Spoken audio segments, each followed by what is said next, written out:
Hi hello అండి, అందరికీ నమస్కారం అండి. మన న్యాగా డివోషనల్ అండ్ బ్లాగ్స్కు స్వాగతం అండి. మనం ఈరోజు ఈ వీడియోలో కార్తీక మాసం కదండి, వివిధ విశేషమైన రోజుల్లో అమావాస్య ఇలాంటి పౌర్ణమి ఇలాంటి మంచి రోజుల్లో మనము వివిధ దీప ప్రమిదలు వాటి ఫలితాల గురించి తెలుసుకుందామండి. బంగారు ప్రమిద గోధుమలపై ఉంచి చుట్టూ ఎరుపు రంగు పూలు అలంకరించి ఆవు నెయ్యితో తూర్పు ముఖంగా వెలిగించాలి.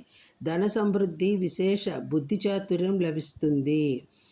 ఇప్పుడు వెండి ప్రమిద బియ్యంపై ఉంచి తెలుపు రంగు పూలతో అలంకరించి ఆవు నెయ్యితో తూర్పు ముఖంగా వెలిగిస్తే ధన సంపద వృద్ధి చెందుతుంది. ఇప్పుడు మూడోది రాగి ప్రమిద ఎర్రని కందిపప్పుపై ఉంచి ఎరుపు రంగు పూలతో అలంకరించి నువ్వుల నూనెతో దక్షిణాభిముఖంగా వెలిగిస్తే మనోబలం కలుగుతుంది, అనిష్ట నాశనం.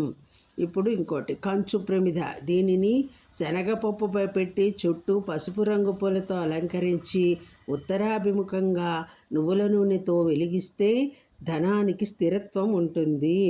ఇప్పుడు మట్టి ప్రమిద ఆవు నెయ్యితో తులసి మొక్క వద్ద వెలిగించాలి. దుష్టశక్తుల నాశనం, పాపహరణం. మట్టి ప్రమిద.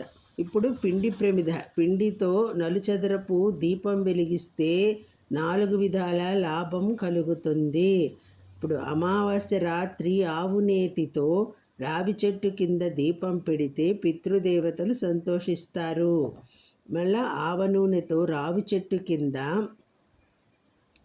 41 రోజులు దీపం వెలిగిస్తే కోరిన కోరిక నెరవేరుతుంది. ఇప్పుడు నువ్వుల నూనెతో 41 రోజులు దీపం వెలిగిస్తే సమస్త రోగాలు తొలగుతాయి. గురువారం నాడు అరటి చెట్టు దగ్గర ఆవు నేతితో దీపం వెలిగిస్తే అవివాహితులకు శీఘ్రమే వివాహ ప్రాప్తి కలుగుతుంది. ఇదండి ఏ దీపాల్లో దీపం వెలిగిస్తే ప్రమిదల్లో ఏ ఫలితాలు వస్తాయో మనం తెలుసుకున్నామండి. ఇప్పుడు మనము ఏ ప్రమిదల్లో పెడితే ఏమి లాభాలో తెలుసుకున్నామండి.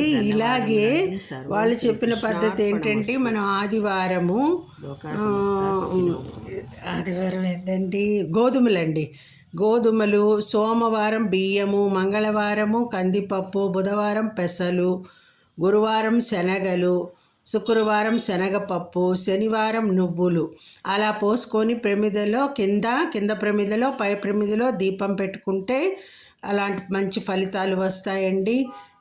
ఏ నవగ్రహాల అనుకూలత, అన్ని నవగ్రహాల అనుకూలత ఫలితాలు వస్తాయండి. సర్వం శ్రీకృష్ణార్పణమస్తు. ఓకే అండి.